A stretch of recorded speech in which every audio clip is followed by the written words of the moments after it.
you know Jim Brown, greatest of all time. And what people don't know, Kanye, everybody knows, right? Does the world know Kanye? What people don't know about Jim, they say, first of all, he's the best football player, but they say he was an even better lacrosse player. Do you think so? Huh? I've heard he was even at Syracuse. Well, it's great to have you, Jim. Great to have you. Kanye, it's great to be with you. And these are two friends of mine, and Kanye's been a friend of mine for a long time. And Jim came out of nowhere, and he said, I like what the president's doing. A long time ago, we met, right? And I just appreciate it very much. And, you know, if you look at the employment numbers, if you look at the median income, if you look at every single indicator, we're keeping our promise, Jim. Thank you. And I want to thank you. I like North Korea, too. Yeah. Well, he's turned out to be good. Dialogue. We had a little dialogue. And the Secretary of State just came back. Mike just came back from North Korea. We had very good meetings, and we'll meet again, but we're doing good. No more nuclear testing, no more missiles going up, no more nothing. And it's that was headed to war. That was headed to war. Yeah, I mean, to me it seemed like that close. Yep, it was so close. I spoke to President Obama. I will tell you that was headed to war. And now it's going to be, I believe it's going to work out very well. And stop the war. We really stopped it. We saved millions of lives. You know, Seoul has 30 million people. You don't realize how big. 30 million people right near the border, 30 miles off the border. Millions of people would have been killed. And I will say Chairman Kim has been really good, and we made a lot of progress. It's nice that you say that, because that's a big thing. These folks were covering North Korea, I think not very promisingly. There were a lot of problems. President Obama said that was his biggest problem. And I don't say anything solved. Anyone solved one of his biggest problems? Yeah. We solved one of the biggest problems. Yeah. It was a big solving, and not solved yet, but I think we're on the way. We know we did with some. Yeah, we're well on our way. You know what I mean, too. In a short period of time, Jim. Very short period of time. You know, I left Singapore 3 months ago, and we've made a lot of progress, so it's very good. Hey, look, that's one of many things. But I appreciate everything with you. I'll tell you what, Kim was in. Mrs. Johnson, we got her out. She was very unfairly treated. And there are many other people like that. We have Larry Hoover's lawyer with us today, and it's a prisoner that we're focused on. He has 6 life sentences, and they have him next to the Unabomber doing 23 and 1. What did he do, Larry? What happened? What did he do? Why is he in? Yes, tell me. Tell us the story. Allegedly, it's for conspiracy from prison, from state prison. You know, it's alleged. But we do believe, even if he did commit those crimes, the sentence was overly broad. What was the sentence? 6 consecutive life sentences in the most secure prison in the world, also known as the Clean Version of Hell, for basically an economic crime. What prison is that? Name of the prison? ADX Supermax in Florence, Colorado. They house Unabomber, Al-Qaeda operatives, mass killers, Oklahoma City bomber, things of that nature. How old is he? How old? 68. 68 years old? 68 years old. And really the reason why they imprisoned him is because he started doing positive for the community. He started showing that he actually had power, that he wasn't just one of a monolithic voice, that he could wrap people around. So there's theories that there's infinite amounts of universe and there's alternate universe. So it's very important for me to get Hoover out, because in an alternate universe, I am him. And I have to go and get him free, because he was doing positive inside of Chicago, just like how I'm moving back to Chicago. And it's not just about, you know, getting on stage and being an entertainer and having a monolithic voice that's forced to be a specific party. You know, people expect that if you're black, you have to be Democrat. I've had conversations that basically said that welfare is the reason why a lot of black people end up being Democrat. They say, you know, first of all, it's a limit to amount of jobs. So the fathers lose the jobs and they say, we'll give you more money for having more kids in your home. And then we got rid of the mental health institutes in the 80s and the 90s, and the prison rates just shot up. And now you have Chirac, what people call Chirac, which is actually our murder rate is going down by 20% every year. I just talked to the superintendent, met with Michael Sachs, that's Rom's right-hand man. So I think it's the bravery that helps you beat this game called life. You know, they tried to scare me to not wear this hat, my own friends, but this hat, it gives me power in a way. You know, my dad and my mom separated, so I didn't have a lot of male energy in my home. And also, I'm married to a family that, you know, not a lot of male energy going on. It's beautiful, though. But there's times where, you know, it's something about, you know, I love Hillary. I love everyone, right? But the campaign, I'm with her, just didn't make me feel as a guy that didn't get to see my dad all the time, like a guy that could play catch with his son. It was something about when I put this hat on, it made me feel like Superman. You made a Superman. That's my favorite superhero. And you made a Superman cape for me also as a guy that looks up to you, looks up to Ralph Lauren, looks up to American industry guys. Non-political, no bullshit. Put the beep on it, however you want to do it, 5 seconds delay, and just goes in and gets it done. Right now, you gave me the heart to go to Adidas, because at Adidas, when I went in 2015, we were a $14 billion company, losing $2 billion a year. Now we have a $38 billion market cap. It's called the Yeezy effect. And I went to Casper. We had a meeting in Chicago. And I said, you have to bring manufacturing onshore, not even shore, into the core. It's not about the borders, the core of Adidas. And Chicago is the core of Middle America. We have to make Middle America strong. So I had the balls, because I had enough balls to put on this hat. I mean, this Adidas thing made me a billionaire. And I could have lost $200 million walking away from that deal. But even with that, I knew it was more important for me to take the chance of walking away from that deal than to have no fathers in Chicago with no homes. And when we do have prison reprobation, because it's habilitation, not rehabilitation, because we didn't have the abilities in the first place. We never had anyone that taught us, who didn't teach us. Exactly, we had no one that taught us, right? So it's more important than any specific deal, anything, that we bring jobs into America, and that we provide a transition with mental health and the American education curriculum that Jim has worked on. Larry Hoover also has a curriculum that he's worked on. We have Montessori curriculums that we worked on. WeWorks has a beautiful curriculum. The Waldorf establishment has a curriculum. We have meditation. There's a lot of things affecting our mental health that makes us do crazy things, that puts us back into that trap door called the 13th Amendment. I did say abolish with the hat on, because why would you keep something around that's a trap door? If you're building a floor, the Constitution is the base of our industry, right? Of our country, of our company. Would you build a trap door that if you mess up and you accidentally something happens, you fall and you end up next to the Unabomber? You got to remove all that trap door out of the relationship. The four gentlemen that wrote the 13th Amendment, and I think the way the universe works, it's perfect. We don't have 13 floors, do we? You know, so the four gentlemen that wrote the 13th Amendment didn't look like the people they were amending. Also, at that point, it was illegal for blacks to read, or African Americans to read. And so that meant if you actually read the amendment, you get locked up and turned to a slave. Again, so what I think is, we don't need sentences, we need pardons. We need to talk to people. I was diagnosed with bipolar disorder. I was connected with a neuropsychologist that works with the athletes in the NBA and the NFL. And he looked at my brain. It's equal on 3 parts. I'm going to go ahead, drop some bombs for you. 98 percentile IQ test.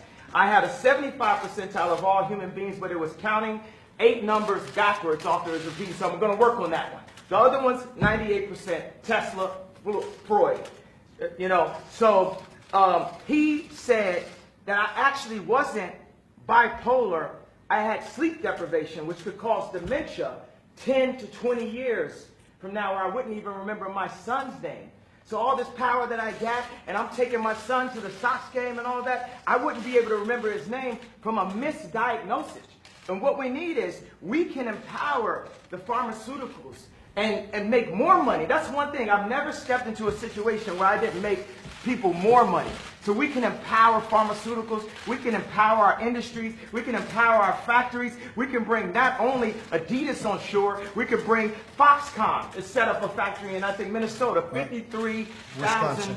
Wisconsin. Yeah, Wisconsin. They have 4,000 jobs, people making $53,000 a year. And one of the things we got to set is Ford to have the highest design, the dopest cars, the most amazing. I don't really say dope. I don't say negative words and try to flip them. We just say positive, lovely, divine, universal words. So the flyest, freshest, most amazing car. And what we want to start with is, I brought a gift with me right here. This right here is the iPlane 1. It's a hydrogen-powered airplane, and this is what our president should be flying in. Look at this, Jared. We'll get rid of Air Force One. Can we get rid of Air Force One? No? You don't like that? Well, we're going to have Apple, an American company, work on this plane with. But you know what I don't like about, it's not that I don't like, what I need Saturday Night Live to improve on, and what I need the liberals to improve on is, if he don't look good, we don't look good. This is our president.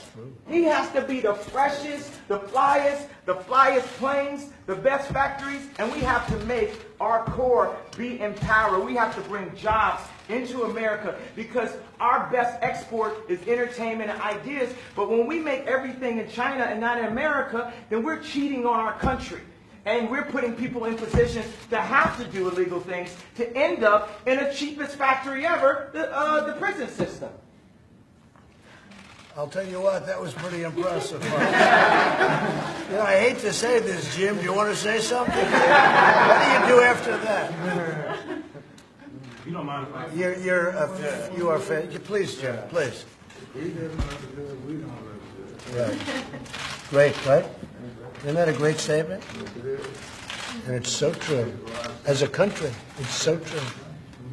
Very impressed. I've never seen Jim Brown impressed before. He was impressed. That's true. That statement is amazing, huh? I want to tell you, it's great to have you guys with us. And we're going to go in. We're going to have some lunch. That was quite something. That was quite That was something. from the soul. Yeah, no. It's really very interesting. Yes, yeah, please. So you had said of President Bush that he doesn't care about black people. And you've heard some people say that about this president. How do you respond to that? What do you think of that? I think we need to care about all people. And I believe that when I went on to NBC, I was very emotional, and I was programmed to think from a victimized mentality, a welfare mentality. I think that with blacks and African Americans, we really get caught up in the idea of racism over the idea of industry. We say if people don't have land, they settle for brands.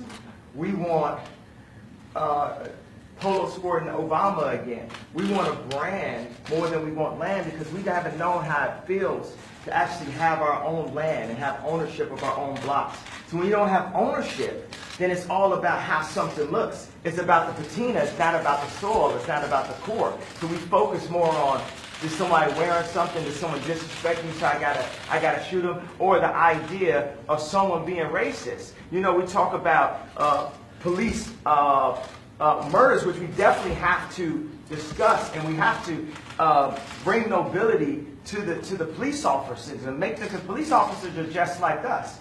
But this is this whole hate building, right? And that's a major thing about racial tension. And we also, as black people, we have to take a responsibility for what we're doing. We kill each other more than police officers. And that's not saying that the police officer is not an issue, because they are in a position of power. But sometimes they're in placement of law enforcement. They need to be law power. It's force versus power. When you shouldn't have to force people to do that. So a lot of times a police officer is sitting there, they're being forced to do this and forced to do that block, and then they force somebody into something and force something. We have to release the love throughout the entire country and give opportunities. A lot of times it's just the overall lack of reparations that we, at any given point, we say, oh, this is racist, this is racist, this is racist, this is racist. So we don't have the reparations, but we have the 13th Amendment. We got to open up the whole conversation. So, and that's a move. One of the moves that I love that liberals tried to do, the liberal would try to control a black person through the concept of racism because they know that we are very proud, emotional people. So when I said I like Trump to like someone that's liberal, they'll say, oh, but he's racist. You think racism can control me? Oh, that don't stop me. That's an invisible wall. Mr. West, what would you like? But you don't think Oh, your question. You had one question. We're going to go to another question. I answered your question. I don't answer questions in simple sound bites. You are tasting a fine wine. It has multiple notes to it. You better play 4D chess with me like it's Minority Report. Because it ain't that simple. It's complex. Mr. West, what would you like?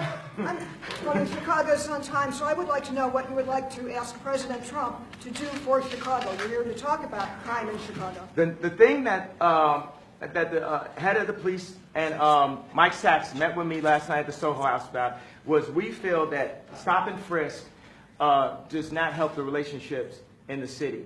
And everyone that knew I was coming here asked about stop and frisk. That's the number one thing that we're having this conversation about. Another thing is opening up industries, and we've got to get some tax breaks because we're making we got a speed factory in Atlanta, but the shoes are costing us $300, so it's costing us too much to make things. So we need some prototypes here so we can get people back working. So China can't just beat us, and Vietnam can't beat us. You got Levi's, the greatest jeans company in the world, making their jeans in Vietnam. So we're going to need to get a few breaks to be able to have some places in my hometown of Chicago and the 2.7 million to the 9 million surrounding suburbs where we can create some factories. Now, I think it would be cool for them to be Trump factories because he's a master of industry. He's a builder. And I think it would be cool to have Yeezy ideation centers, which would be a mix of education that empowers people and gives them modern information. Like sometimes people say, this kid has ADD, this kid has ADD. He don't have ADD, school is boring. It was boring, it's not as exciting as this. We have to make it more exciting, we have to mix curriculums. You play basketball while you're doing math. You learn about music while you meditate in the morning. We have to instate mental health and art programs back into the city. So those are, and also Larry Hoover is an example of a man that was turning his life around. And as soon as he tried to turn his life around, they hit him with 6 life sentences. So I believe you say don't tear down the statues. Larry Hoover is a living statue. He's a beacon for us that needs to see his family, that needs to go out and represent. When you have a block leader on every single block, they can own the block as their own. That's something I learned from Jim Brown, from A Mayor I Can. We need to put curriculums from people who really came from the streets, not people who are just trying to set us up to go into a work system or prison system that applies to what people are really going through, which Jim Brown has created. What about gun violence with all the debate about the Second Amendment going on? The problem is illegal guns. Illegal guns is the problem, not legal guns. We have the right to bear arms. President Trump has said that he favors stop and frisk. Are you guys going to be discussing that? Do you think you can change his mind? Yeah, we're gonna discuss. I didn't mean to put you on blast like that, bro. But it's definitely. I'm open-minded. I'm here. Mr. I am President, I'd like him open-minded. to speak at one of your rallies. He can speak for me anytime he wants. He's been a great guy. He's a smart cookie. Smart. He gets it. These two guys, Jim Brown, he's been doing this for a long time. Is a future presidential candidate? Could very well be. Only after. Could very well be. That's good. I'm glad to hear that. We have a good. And the thing is, let's stop worrying about the future. All we really have is today. We just have today, over and over and over again, the eternal return, the hero's journey. And Trump is on his hero's journey right now. And he might not have expected to have a crazy motherfucker like Kanye West run up and support. But best believe, we are going to make America great. Now the thing is, another thing is black people have an issue with the word again. And I believe my feeling from that is because I'm going to go all the way Sigmund with it, because time is a myth. All we have is now. All we have is today. So the word again, it doesn't hurt us because of the idea of racism and slavery and different things. It hurts us because we need to focus on who we are now, today. I believe. So I actually brought some hats in that have a bit of a transition. I'm not trying to put you up here, spot a little bit. I made a hat that says "Make America Great." Just that. But I would love to see, at the Super Bowl, Trump wearing the "Make America Great" hat, Colin wearing the "Make America Great," and showing that we can bend a bit on this side, we can bend a bit on this side, and we can learn how to be malleable in the infinite universe that we are and the loving beings that we are. That we don't have to stick to all traditions. And we aren't a side. We are one unit. We are one country. We are one moment in history and time. We might have been here before, but right now, we're here together. And the greatest value that people have are other people. And we need to stop working on red and blue. It's like a gang again. Let me ask you this question. You're in the Oval Office. Okay. How does it feel to be in the Oval Office? Oh, it is good energy in this. Isn't it good energy? Yeah. It's good energy. It's a great place. Jim, how do you feel? I feel good. Yeah. I truly feel good. I thank you, too. You're so respected. And what Kanye's doing has been incredible. All over the world they're talking about this. And I have to tell you, I had important meetings today with senators and with everything. Nobody cared. They wanted this meeting. This is the meeting. Is that right? I can say that to John. No, the others were good, right? But this is what they want. Maybe only you would be here. Well, it's my honor, Jim. I want to tell you, I've been a fan of yours for a long time. Long time. Nobody like you. Nobody like you. No athlete like you. Well, you know why I'm here? I'm here to serve. Yeah, it's really nice, man. I'm not here to ask for anything. Well, I'm and you know, that's always been the way Jim has been for a long time. And he just wanted to help, and it's something special. Jennifer, did you have a question? I guess, what do you feel about Trump and Frisk? Are you gonna? Well, we're going to look at it. I'm open to everything. Hey, look, I think it's a shame what's happening in Chicago. What else can be done? I'm in Chicago a lot, too. I have nice things in Chicago. You know that, right? And I hate to see what's happening. They're having numbers of people being shot and killed, and it's not for this country. So they have to do something, and I am totally open. If we can do it a different way, Kanye, I'm totally open. But they have to do, I mean, we all agree they have to do something, that's Mr. for sure. President, is it a law enforcement issue, a legislation? Well, maybe it's a legislative combination issue? of both. Yeah, I guess it is, but I think it's probably a combination of both. And it's also a respect issue. They respect this guy, they respect this guy. That's a big thing. Right now, they're not respecting, let's say, your mayor or let's say your leadership in Chicago, but certainly it shouldn't be happening. What's going on there should not be happening. Steve, go ahead. What do you want this meeting to lead to in terms of President? Honestly, from our standpoint, this was just set up to be a lunch of two people that I like, and I guess they like me. And we're going to have lunch, we're going to talk. You said, just, you know, I love you. I know. Did I? But I don't want to put you in that spot. But No, I'm standing in that spot. I love this guy right here. Let me give this guy a hug right here. I love this guy right here. That's really Yeah. Come here. That's really nice. And that's from the heart. I didn't want to put you in that position, you know, but that's from the heart. Special guy. These two are special people. Whether you like it, whether you don't like it, they're special people. And I appreciate it. Jim, Kanye, I appreciate it. So let's go have some lunch. Okay? Thank you all very much. All right, guys, let's go. Make your way out. Great, John, huh? Hey, NBC News viewers, thanks for checking out our YouTube channel. Subscribe by clicking on that button down here and click on any of the videos over here to watch the latest interviews, show highlights, and digital exclusives. Thanks for watching.